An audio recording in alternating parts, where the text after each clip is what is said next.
Ladies and gentlemen, this is episode number 2 of One Wrestling Goes Old School. Now, you guys know me. I am the Mark of the Masters, the man with a plan, Big Ray, here to stay to talk some old school wrestling today. And I am joined by the Encyclopedia of Professional Wrestling, my good friend, Mr. Bill Schuyler. Bill, what's up, buddy?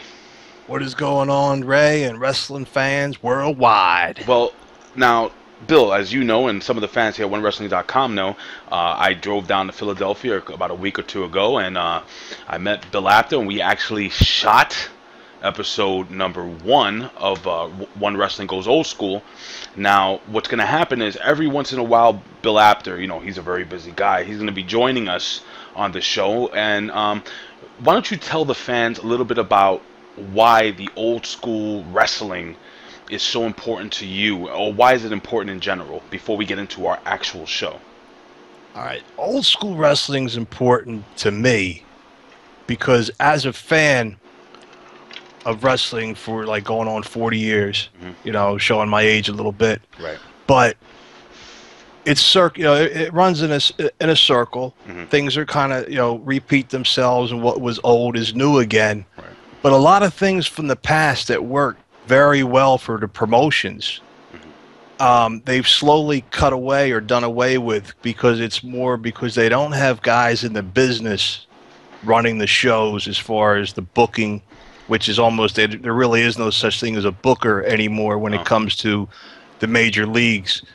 So the screenwriters, they don't know anything about old school wrestling. They don't know anything about wrestling from possibly 3 years ago. You're talking like 25-year-old kids out of college that they wanted to be in Hollywood and they got a gig doing wrestling. Well, really quickly, it's funny because I was just watching, I was eating dinner, and I was watching the AWA, I guess DVD or whatever they call it now on the WWE Network. Right. And long are the days of Vern Gagne, you know, who's a legitimate badass wrestler, running running companies and the territories and so on and so forth. And Dusty Rhodes being a booker and Bill Watts and so on and so forth. I mean, we could go on and on, Bill. Dusty and Mike, Graham down in Florida did so much. Oh, Kevin Sullivan. Kevin Sullivan, great booker, by the way. Kevin Sullivan. But basically, what I wanted to focus on this show, and this is great because again, you know, a lot of the fans here at 1WRESTLING.com are within our age bracket. And a lot of the young fans actually love the retro stuff and love digging the old school wrestling.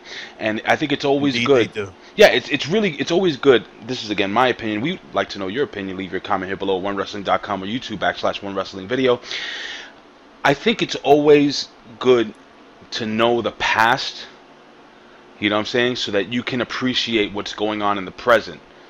So, that's why we're basically doing this show. It's just a discussion show. We're going to pick a couple of topics we're going to do once a month at first. And again, guys, if you guys like it, if it picks up steam, please leave your comments here. Let us know. Tweet us. We can maybe make it a weekly weekly show. We'll have guests on, so on and so forth. How do you feel about that, Bill? That sounds fantastic to me. I mean, we'll get the feelers out, see what everybody likes, what they want to hear. I've already got guys contacted me for like things they want to see in the show, you know, what they're looking for, and I told them that's exactly what we're doing. And I think we got the right demographic for this show. Absolutely. Our fans are knowledgeable. They're not casual fans of the business, and they love to hear about the old stuff. Well, and there's no other way they're going to hear it, because even the stuff that comes out on the network is WWE won the war, so it's history according to them. Right. And a lot of stuff is left out. Oh, absolutely. And we're here to fill in those spots. That's the way I look at it. Let them know what really happened. Absolutely. You know what I'm saying? And again, you know, we're going to work on getting some maybe old school guests or guests that have a lot of old school knowledge. You know, again, guys, we want to hear from you guys. It's important for us to hear from you so that we get a lot of feedback. But you know what? Enough of the introduction, Bill.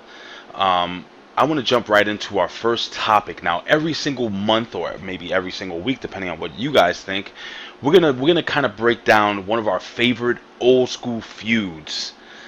And this is possibly one of the baddest feuds in professional wrestling. Bill, why don't you break it down real quick, my friend? All right, we are talking about one of the longest reigning WWWF champions of all time, Bruno Sammartino, up against his protege, one Larry Zbyszko, one who now Bruno was the living legend, and Larry calls himself the new living legend.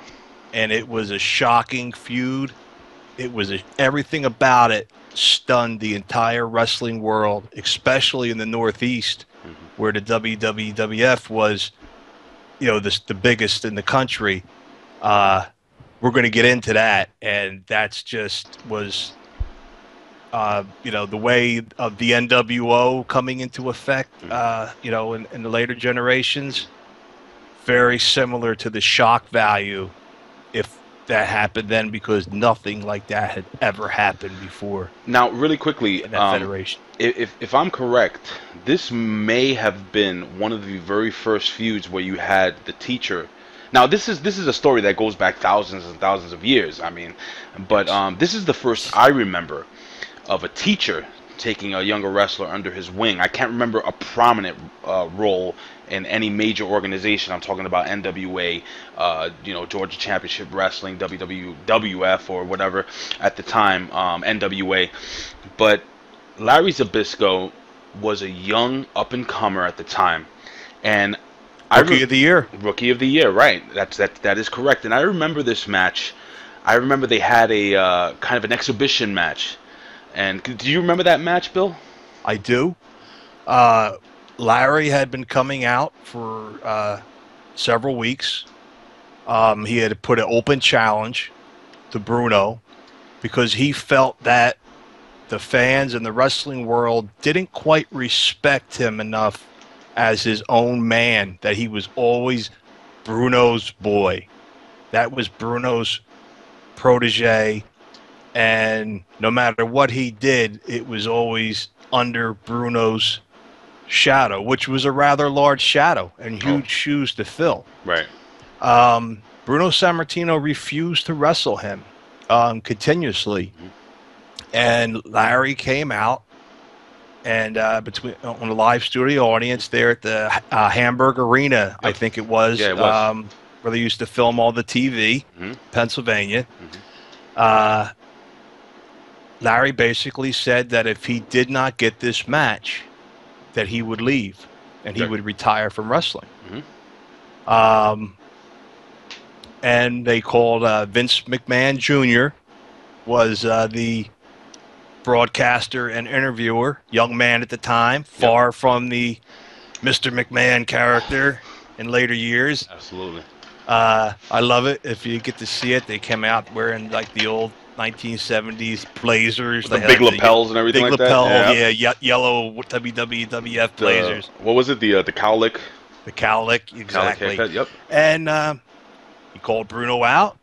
Bruno did come out and explained to the fans and to himself that he did not want to hurt or actually wrestle Larry. He didn't feel it was necessary, but he was willing to put on an exhibition match where the two of them would be able to showcase their talents in front of the wrestling world, and the fans could then make their decision if Larry was his own man or if he still was going to be Bruno's boy. Now during this match, and you know, people talk about storytelling during a match. You know, there wasn't a lot of play-by-play or color commentary. You actually sat down, you watched a 20 to 30 minute match, and this was a match that was really great technical, and you would see Bruno Sammartino put Larry Zbyszko in a wrist lock, and he would reverse it, and then Bruno Sammartino actually was picked up and body slammed, if you remember that correctly, by Larry Zbyszko, and you could actually see when the camera zoomed into Larry Zbyszko's face, he kind of like gave that like oh, you know, oh shucks, I did a good job type thing, you know, kind of kicking his heels a little bit. bit, and he was very excited. But then there was a couple of points during the match where you saw a different side of Larry Zbyszko, a frustrated side. The dark side came out. The dark side came out. You want to talk a little bit about that? Well, yeah, it got to the point in the match where Bruno was dominating Larry. Anything that Larry did, Bruno was able to counter because, for all intents and purposes, everything you know, Larry, I taught you. Right. But everything I know, I didn't teach you. Well, really quickly, there were a couple of times where Bruno Sammartino would have, let's say, Larry Zbyszko in a good headlock, and then he would let him go. Yes. And you know, the first couple of times it was okay, but then finally Larry Zbyszko will get frustrated. I believe in Larry Zbyszko's mind at that point in juncture, he felt like he was being shown up by Bruno Sammartino, and in a way, Bruno Sammartino. In a way, he wasn't. I don't think he was trying to show up his protege, but the truth of the matter is that he, in fact, was showing him up, and he basically showed the world that he was still a kid learning, man. Bruno Sammartino was just that damn good. Yeah. In the ring, and he definitely was, in my opinion, at that time, and as time goes on, and I'm a big Larry Zbyszko mark. Okay. But Bruno is Bruno. And Sammartino at the time in the business definitely was one of the best in that federation, I'll say. That's another story for another day to compare other champions in other federations. But, you know, Larry was a very young guy. Larry, I think, was maybe 26, 27 years old. Bruno had been wrestling far longer. And the frustration got to the point, if you recall, I think he threw Bruno through the ropes. He had slammed Bruno's face into the turnbuckle. Yes, he did. And I don't. Do you want me to hit you with what the sure coup de grace? Go right in. All right, Bruno's down. He's hurt. Zbyszko goes out of the ring. And at the time back then, they didn't have the cushion chairs or the steel chairs. It was the old wooden bingo hall chairs. That big old heavy, good. Yes. That's that good fine wood, brother. Good real American wood, bro. He came in with that chair, which was something that you never saw. No, not back then. Not back then. And he bashed Zbyszko bashed Bruno in the head. Bruno immediately began bleeding profusely. Sure. Now it was TV, so you didn't get to see Bruno actually bleed because Bruno kept his face turned away from the camera. Can I tell you something really quickly and keep in mind what you're going to say, but if you ever watch the VHS version of Coleseum Home Video WWF Volume 1, they have that match. Okay. And you see Bruno's face clearly bleeding on that. I have not caught that version. Yeah. So if you guys out there, and I know, you know what's funny? Bill Apter actually has a bunch of the original WWF classic, Coleseum Video Classic, and I would love to get my hands on it, but I don't know if he's going to give it to me. If they would only put those out on DVD or I think release them on the network, I think they will. So many great matches. I think eventually they will, but go ahead. But I'm trying to remember as a kid that match, and I did see that match as a kid, which, again, shows you how old I am. But back then, when you had the blood, they used to come up with the 3 big red X's, at least in the Philadelphia area where I was at, and it would show that it was censored, and you couldn't, so you wouldn't see the blood. Right. Regardless of that, Bruno's bleeding profusely, and he's out. Larry bashes him again. Now, what was amazing about this, and it's something I noticed after watching the matches over time, is the crowd didn't get crazy. No. They didn't riot. They didn't start cheering for They were in utter disbelief. They had no idea what to do. Shocked of what was happening before them. Because believe me, I was gonna say, and I may add that this is way before pro wrestling ever broke kayfabe. We're talking about the 70s here, so people were watching this as if you know they didn't and we'll talk about that. Yeah, they didn't have to suspend disbelief. They were believing what they saw. But go ahead. Oh yes, and I'll get into this. There's some serious ramifications happened because of this match that could have happened then if people weren't so shocked. Bruno got up, enraged, and went after Larry, and Larry hit him again. Yeah. And Bruno was done, and Larry walked away. And wow. I mean, the shock waves that went, there was no internet back then. That was strictly that stuff that went in the newspapers. They talked about that on the radio, on like the 6 o'clock news. They did. Because Bruno Sammartino, even as big as say Hulkamania was, because it was a different time, Bruno was an American hero. Oh, absolutely. The guy, little kid from Bruges, Italy, and it was just an amazing situation that led to a lot more bigger things. You want to talk about that? Where we went after this? All right, so I would definitely love to get into the culmination, I guess you would say, of this feud. And damn, now I'm a New York Yankee fan, but I got to be honest with you, the venue at Shea Stadium, the home of the New York Mets at the time, the home of the New York Giants at the time, and the New York Jets at that time in the 70s. That was, I guess, the only place big enough in New York City at the time to hold such a monumentous wrestling match, you would say. So we had a steel cage match between Bruno Sammartino and his protege, Larry Zbyszko. And I got to tell you something, brother. This was one of the hardest hitting, brutal matches. I'm going to tell you something. You can watch that match today, and you cringe at some of the things you see inside the ring, and there were no sledgehammers, there were no chairs, no ladders. It was just two guys in the ring and a steel cage, dude. You want to talk about that, man? Yeah, that was those guys. It was this was of course WWWF rules where there was no pinfalls, there was no submissions. Oh, no. You had to escape the cage either over top or through the door.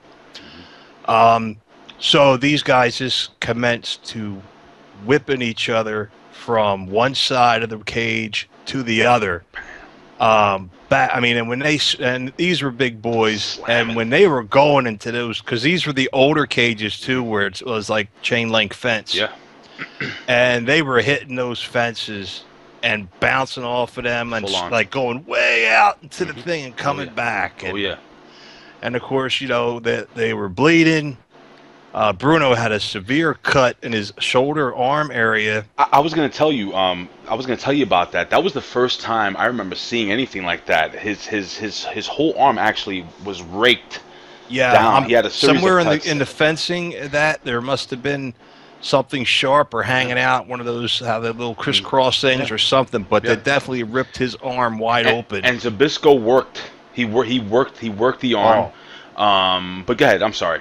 Yeah, I mean, they did it all in the ring. Oh, yeah. And it was, you believed the entire story that they were telling. Absolutely. Obviously, back then, you said kayfabe was in honor. Nobody, you were, especially as a kid, this was real. Yeah. And these guys just looked like they were going to kill each other in this ring. And it got to the point where I think Bruno was done dishing out what he had to dish out. Larry was exhausted. Mm-hmm. And Bruno had him open the door. Bruno walked out.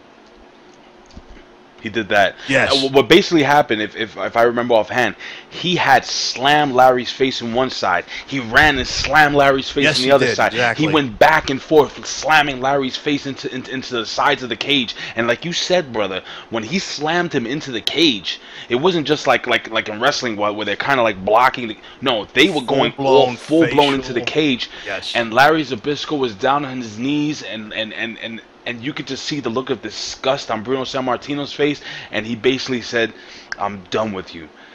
They opened the cage door, and Bruno Sammartino came out victorious. Now, then if you recall, Larry came out, and Bruno turned and thought they were going to go out again, and Larry came at him, but he came at him to raise his arm. Yeah. In victory. Threw his arm down, and Larry walked away, and that was it. That was it. Larry Zbyszko was gone from the WWF. That's it. Now, if you want to hear some stories where you talked about kayfabe and how much the fans believed it, after the exhibition match, Zbyszko was receiving death threats on the regular. He was specifically told to not enter or drive anywhere near Little Italy.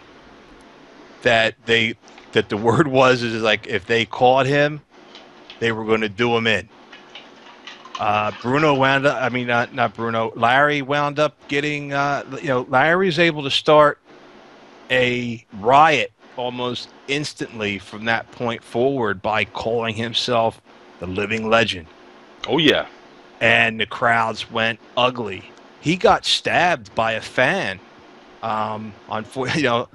Unceremoniously, he got stabbed in the rear, but he got stabbed nonetheless. He had several cars that were trashed and demolished in the parking lots. And from Larry himself, from some interviews I saw with him, breaking kayfabe, the business at that time and the WWWF with Vince Sr., yes, they were almost going bankrupt. At the time, yeah. Bob Backlund, if you recall, was the champion. Right.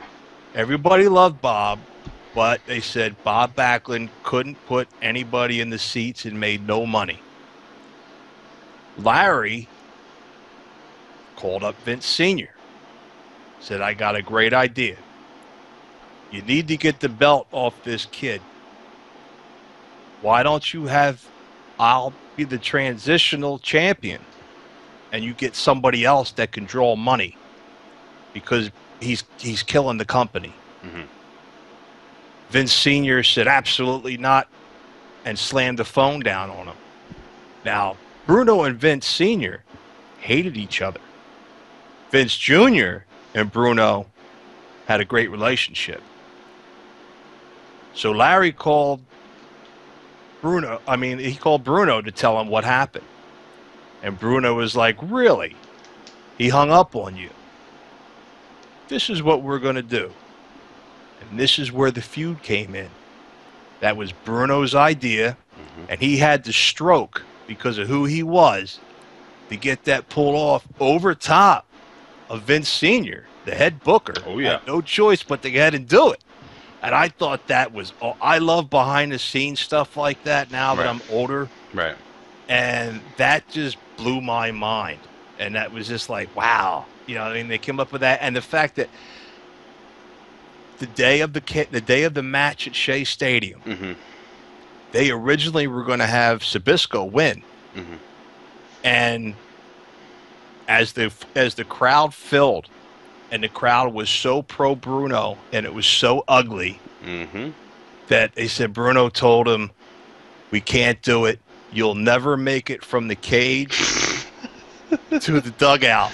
Yep. The crowd will go insane, and they'll never be able to stop him." Absolutely. And I just find that's just like just how crazy the business was back then. And it's beautiful. I love it. If you hear a lot of the old school stories, and again, like I said, we're gonna get into a lot of these old school stories where it's true. I remember talking to beautiful Bobby Eaton when I was shooting the Can-Am Wrestling show over with Andre. And by the way, guys, don't forget, follow Andre Corbeil at Andre_Corbeil on Twitter. He's a big part of this also. Good brother Andre, absolutely. That's right. And beautiful Bobby would say that he would get punched and scratched and people, you think people take wrestling serious today. Well, I don't know. I couldn't imagine what the world would be like if there was an internet back in the 70s.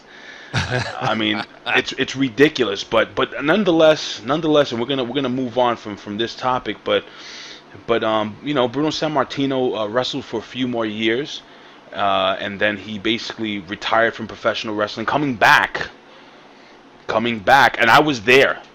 I was there in Madison Square Garden the night that Bruno Sammartino made his comeback when Roddy Piper had him in Piper's Pit. He attacked him with a chair, and Bruno Sammartino was wearing that ugly sweater. He made the comeback to professional wrestling. I was there with my father that night, but that, like Bill says, is a story for another day. Day down the road, and of course, that Larry Zbyszko went on to have quite an extensive career, including holding the AWA World Heavyweight Championship. But again, that's another story for another day. So we're gonna jump into our second segment and our final segment of the evening, or the morning, or the afternoon, or whenever you decide to watch this. And what we're going to do is, and again, we're giving you the structure of the show, and it may change as we go along, but I just want to explain to you what we're doing now. Bill, do you want to get into the explanation of the dream match of the month, or maybe the week? What we're going to have is, with the dream match, period, we'll leave it at that. This is going to be a time to pick wrestlers or tag teams who never had the opportunity to meet in the ring, whether they were wrestling at the same time, just in different federations and organizations, right, or if we even wanted to so much do a dream match, say, of a modern day guy in the WWE today going up against a guy from Mid-South back in the day. Yep, sure. We can do that. We want you guys to send in your dream matches, who you would like to see. Absolutely. If they could somehow do that and make that match happen, do it. And we're going to do that every show. Yep. And like I said, right now we're looking at a monthly thing here, but if this turns into weekly, so be it. But the dream match will be there, because I don't know about you, but I know when I was a kid growing up, I used to take my PWI magazines. Oh, yeah. And have all the top 10s from everybody from WWE all the way over to Puerto Rico, and look at their top 10s and be like, wow, I'd like to see him go up against that guy. Let's see, we'll have Rick Rude go up against, Tully Blanchard and this, that, and you looked at that and you hoped and dreamed that you could see it, and most of the time it never happened unless they crossed over. I mean, real quick, how many years did I personally read that magazine, and I saw Ric Flair on one cover, and then I saw Hulk Hogan on the cover of the WWF magazine, and I'm going back and forth like, wow, could you imagine Hulk Hogan versus Ric Flair, or maybe Nikita Koloff versus Nikolai Volkov, like crazy scenarios. But I'm sorry, Bill, for interrupting you. No, absolutely not. That's what we're talking about. It's exciting because it's a cool idea to be able to open up and just fantasize a little bit about your heroes, guys you would love to have seen. Sure. And the only thing that kept them apart was that they didn't do that anymore, which is something we'll talk about down the road. But back in the day, your federations, WWWF and NWA and Memphis and stuff like that, they would have super cards, and they would share and have champion versus champion. Right. You'd have, say, Bob Backlund going up against Harley Race, superstar Billy Graham going up against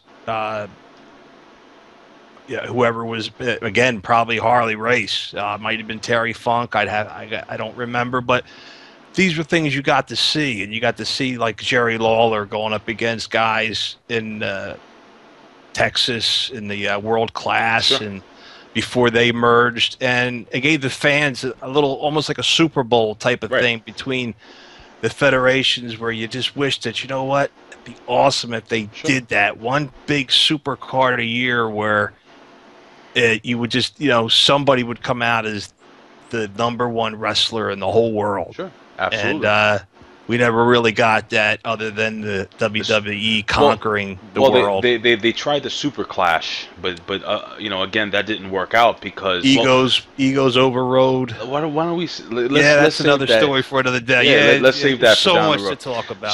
So basically, again, guys, and I'm gonna quickly plug. You can follow us here at 1WRESTLING.com, YouTube /1WRESTLING video. Follow me on Twitter at Big Ray Show. Follow Bill Schuyler on Twitter at the Big Show. I'll post it right down here.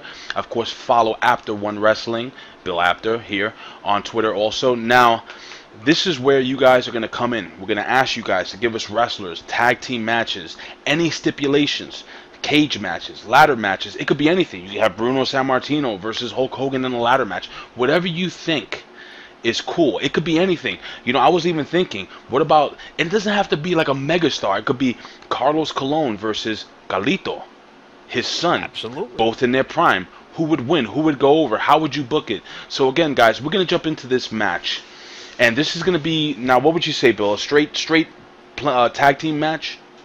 I would call this a straight tag team match, and because of the ramifications of the excellence of these two teams, it would have to be 2 out of 3 falls. Okay, so there's going to be 2 out of 3 falls. Okay, so this is going to be... Which is something, if you recall, the one team was very much part of in the WWF at the time. They were doing 2 out of 3 matches with Demolition. Oh, yeah. And some other guys, and that was something new, or reborn in the WWF at the time.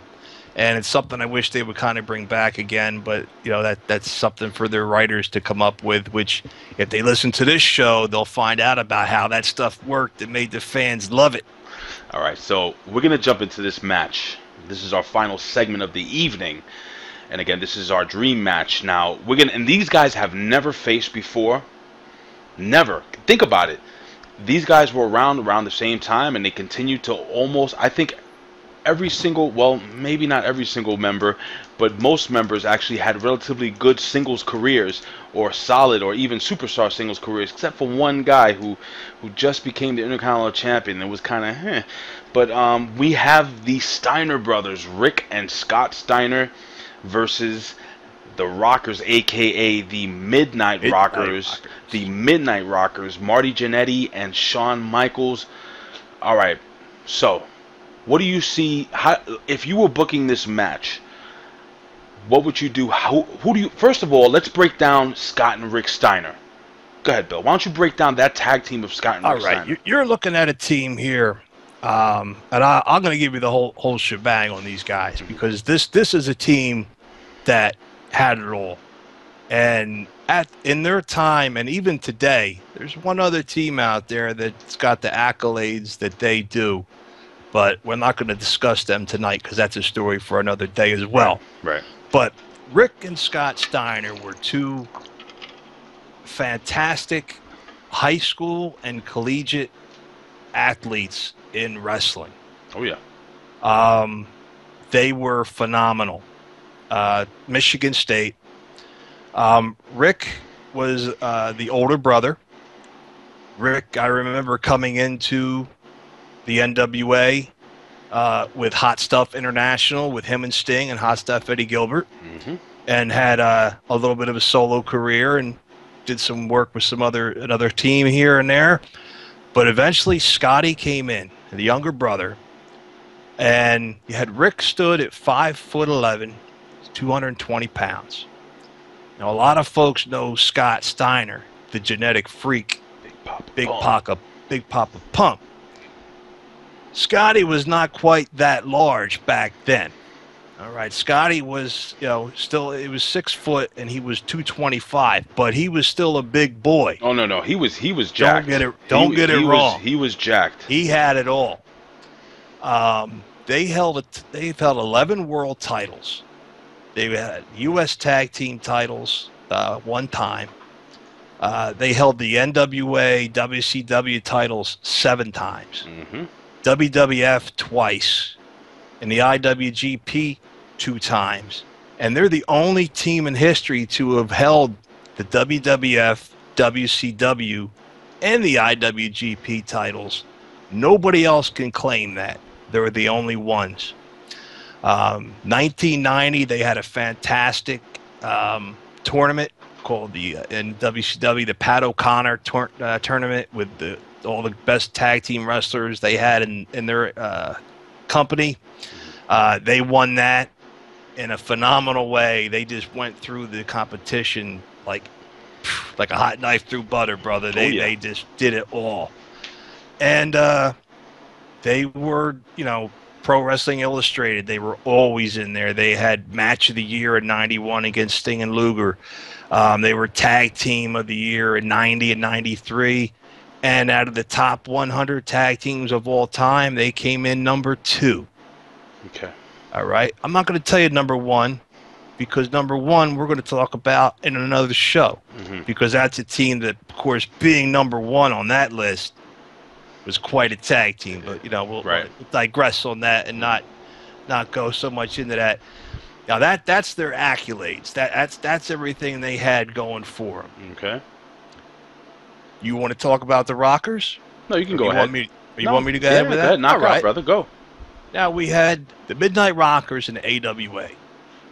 They were a young, good-looking team. They were obviously, in my opinion, and many others, they were the AWA's version of the Rock and Roll Express, except they were a little bit. Well, put it this, they were a lot better looking and a lot younger than Punky and Hoot, being Ricky Morton and Robert Gibson.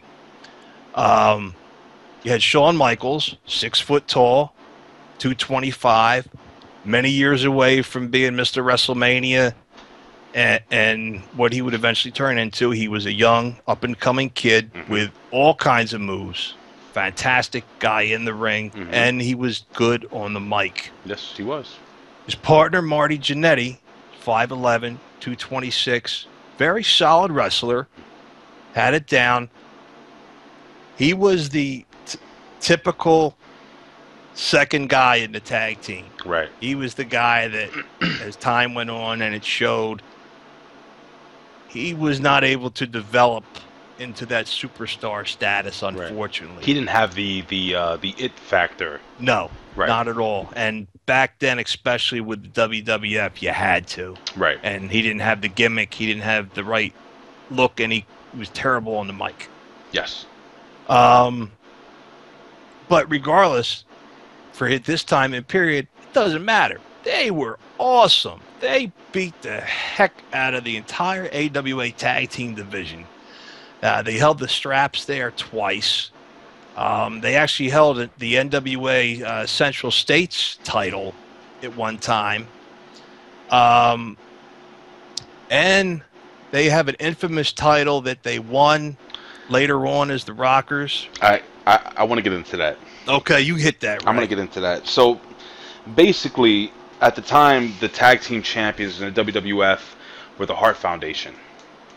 And the Hart Foundation had a strong hold on that title.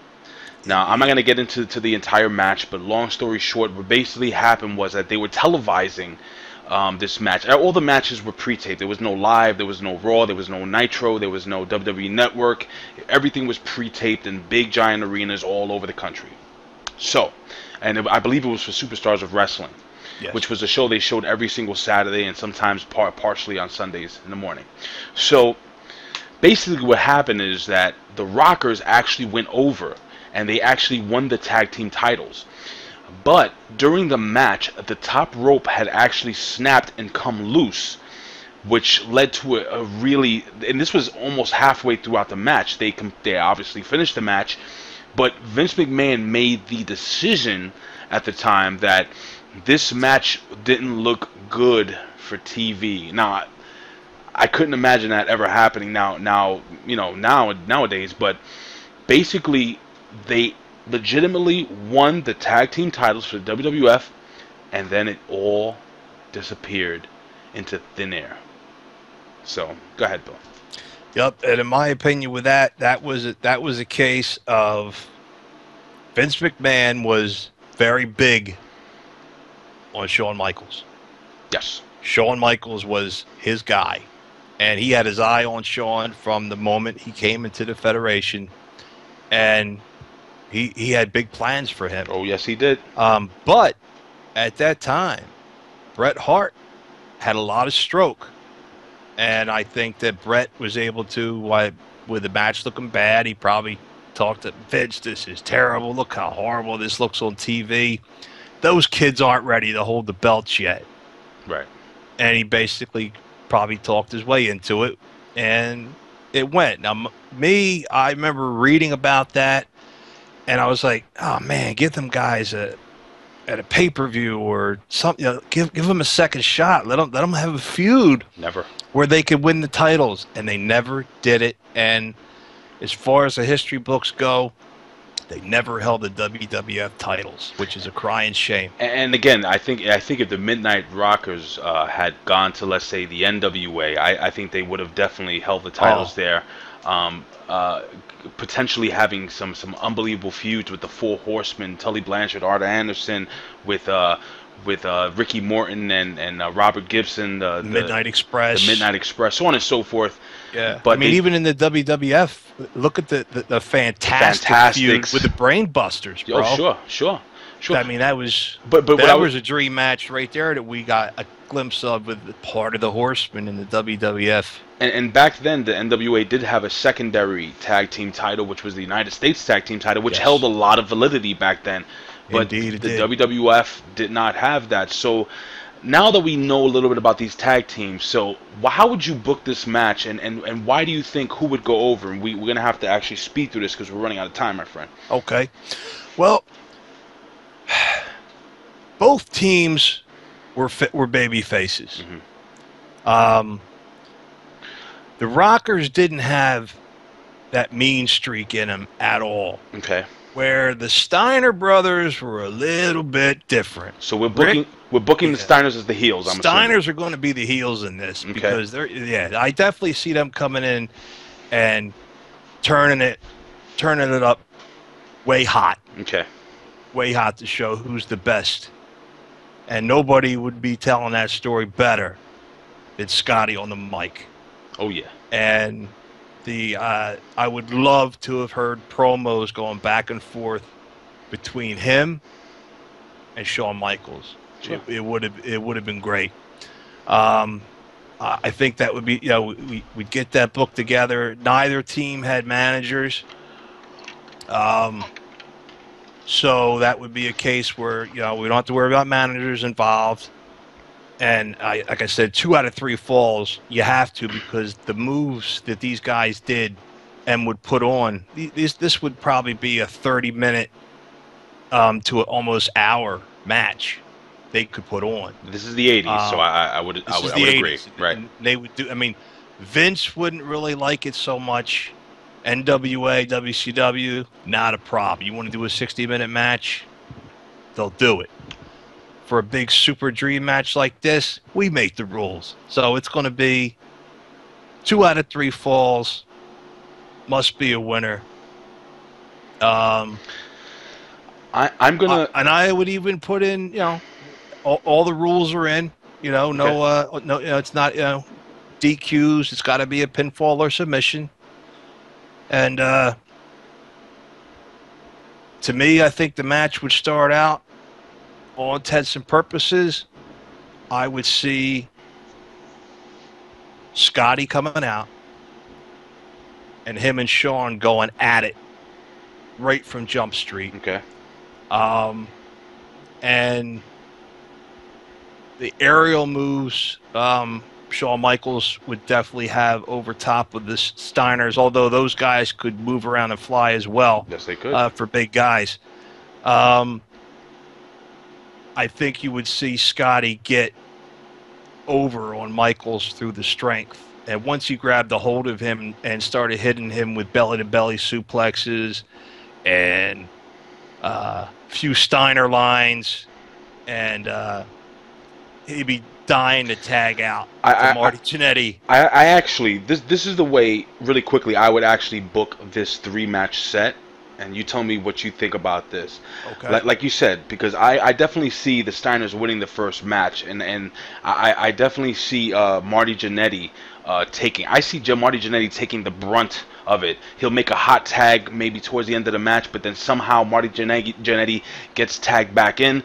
All 4 men are in the ring. This is the very first match. Now I see a Steiner line taking Shawn Micheals out of the ring totally.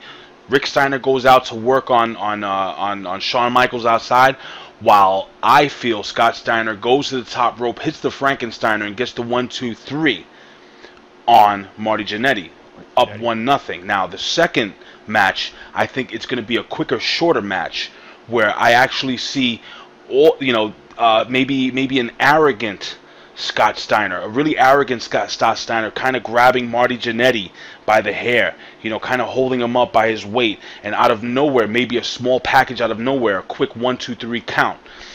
Now the third match, the third and final fall, this is the way I see it, and the way I've seen it when we were talking about this.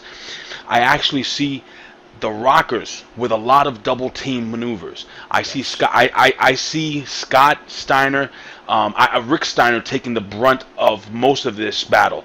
I see Marty Jennetty coming off the top with the flying fist.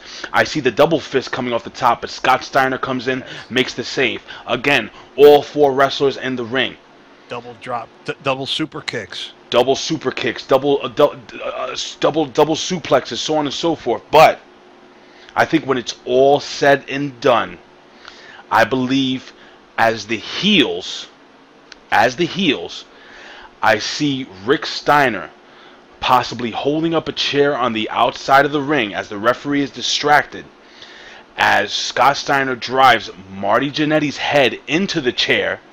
Marty Jennetty goes flying back. He hooks the leg for the 1-2-3. I don't think they go over clean, but I could see the Steiner brothers going over the Rockers, and that's how I will put over the match. Now, if it was for a title, maybe a whole different scenario right here and there, right. But my personal opinion is that Scott and Rick Steiner were 2 very strong, powerful individuals.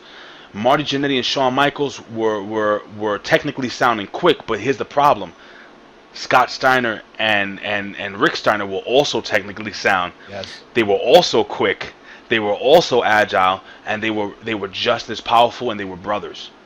And they were just machines. And they were machines. So if I would book the finish of this match, I would definitely have the Steiners go over the Rockers. What about you, my friend?